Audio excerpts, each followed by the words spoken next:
વેરાવળમાં બેંકો પાસે ગટરના ઉભરાતા દૂષિત પાણીથી નાગરિકો પરેશાન. સ્વચ્છતાના અભાવે જન આક્રોશ, તંત્ર પાસેથી તાત્કાલિક કામગીરીની કરવામાં આવી માંગ. નમસ્કાર, સહજ ન્યૂઝ સાથે હું છું ગોપાલ ભેસાણીયા.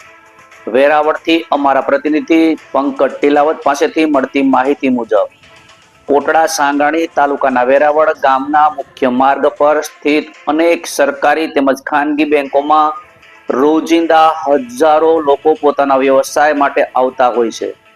તેમજ છતાં છેલ્લા કેટલાય દિવસોથી મુખ્ય રોડ પર ખાસ કરીને HDFC બેંક આગળ ગટર ઉભરાતી હોવાનું સામે આવ્યું છે. ત્યારે સમગ્ર વિસ્તારમાં દૂષિત પાણી ફેલાઈ જતા નાગરિકોને ભારે હાલાકીનો સામનો કરવો પડી રહ્યો છે. આ માર્ગ પર કુલ અંદાજે 8 થી વધુ બેંકો આવેલી છે, પરંતુ ગંદકી અને સફાઈના અભાવને કારણે અહીં પાણીની પિચકારીઓ, કચરો તથા ગટરનું પાણી સતત જોવા મળે છે.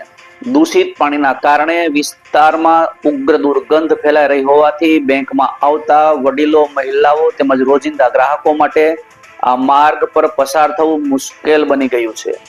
સ્થાનિક નાગરિકો અને ગ્રાહકોમાં રોગચાળો ફેલાવાની ગંભીર ભીતિ જણાઈ રહી છે, કારણ કે ગટરનું અશુદ્ધ પાણી ATM અને બેંકની આજુબાજુ સુધી પહોંચી ગયું છે. આવી પરિસ્થિતિમાં લોકોનું સ્વાસ્થ્ય જોખમાઈ રહ્યું હોય તંત્ર પ્રત્યે ભારે નારાજગી વ્યક્ત કરવામાં આવી રહી છે. લોકોએ માંગણી કરી છે કે સંબંધિત તંત્ર દ્વારા ગટર લાઇનની તાત્કાલિક સફાઈ, સાફ સફાઈની નિયમિત વ્યવસ્થા અને માર્ગ પર ફેલાતા દૂષિત પાણીના નિવારણ માટે જરૂરી ત્વરિત પગલાં લેવામાં આવે, જેથી બેંક પરિસર ફરી સ્વચ્છ અને સુગમ બને.